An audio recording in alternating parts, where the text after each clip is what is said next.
যতক্ষণ আমাদের দাবি না মানবে ততক্ষণ আমরা যদি অসুস্থ হতে হতে ক্লান্ত হতে হতে এখানে যদি অনেকে হয়ে যায়, তারপর যদি 5টা মেয়েও থাকে, তাও আমরা আমাদের দাবি আদায় না হওয়া পর্যন্ত যাব না।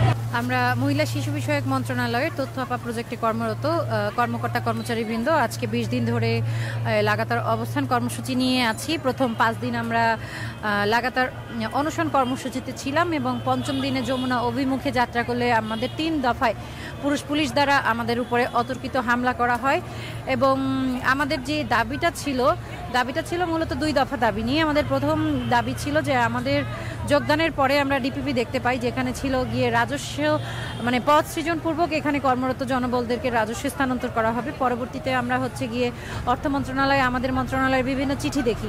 সোজা কথা, যে জিনিসগুলো মিনিস্ট্রি পেপার দেখার পরে আমাদের মনে হয়েছিল যে এই চাকরিটার ভবিষ্যৎ ভালো, কারণ রাজস্ব স্থানান্তর করার যাবতীয় পেপার সেখানে ছিল, আর এটা আমাদের সাথে এখন করা হয়নি। শিশু বিষয়ক মন্ত্রণালয়ে যারা আছি, এই মন্ত্রণালয়ের কাজ হচ্ছে নারীদের স্বাবলম্বী করা।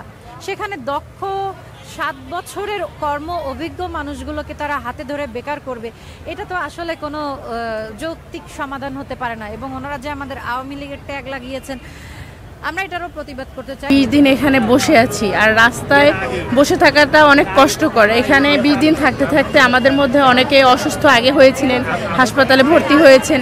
এখনও আমি নিজেই ব্যক্তিগতভাবে এখন অসুস্থ। এই যে রোদ, বৃষ্টি, ঝড়, এর মধ্যে তো থাকার কোনো পরিবেশ না। রাস্তায় কোনো মানুষ এমনিতেই চলে আসে না। মানুষের যখন দেয়ালে পিঠ ঠেকে যায়, তার দাবির জন্য আজকে আমরা যখন বারবার নক করে আমাদের স্মারকলিপি দেওয়া হয়েছে, আমরা আমাদের সমস্যাগুলো জানিয়েছি, যখন সলিউশন পাইনি, এখন আমরা দাবি আদায়ের জন্য আজকে রাস্তায় আছি। তো আজকে পর্যন্ত আমাদের ঊর্ধ্বতন কর্তৃপক্ষ বলেন, আমাদের উপদেষ্টা মহোদয় বলেন, আমাদের মন্ত্রণালয় থেকে কেউ এখন অবধি আমাদের সাথে যোগাযোগ করেনি, আমাদের দাবিগুলো শুনতে আসেনি। তো আমরা এইভাবে এই যে কষ্টটা এখানে করে যাচ্ছি, আমরা জানি না যে আসলে কতদিন আর করতে হবে, কিন্তু যতক্ষণ আমাদের দাবি না মানবে ততক্ষণ আমরা যদি অসুস্থ হতে হতে ক্লান্ত হতে হতে এখানে যদি অনেকে হয়ে যায়, তারপর যদি 5টা মেয়েও থাকে, তাও আমরা আমাদের দাবি আদায় না হওয়া পর্যন্ত যাব না। টাইমস 24 বিডি, সত্যের প্রত্যয়ে আমরা।